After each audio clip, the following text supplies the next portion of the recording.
training दिनु मलाई एकदम घर बस्नु अनि एकदम आभारी छु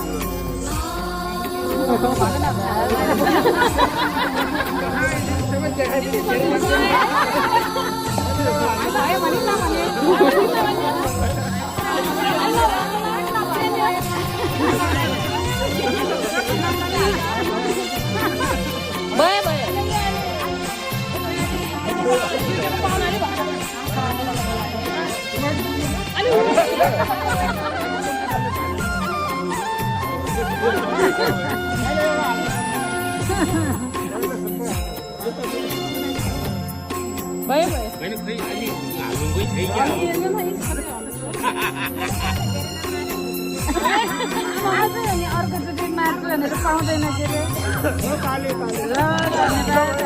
अरे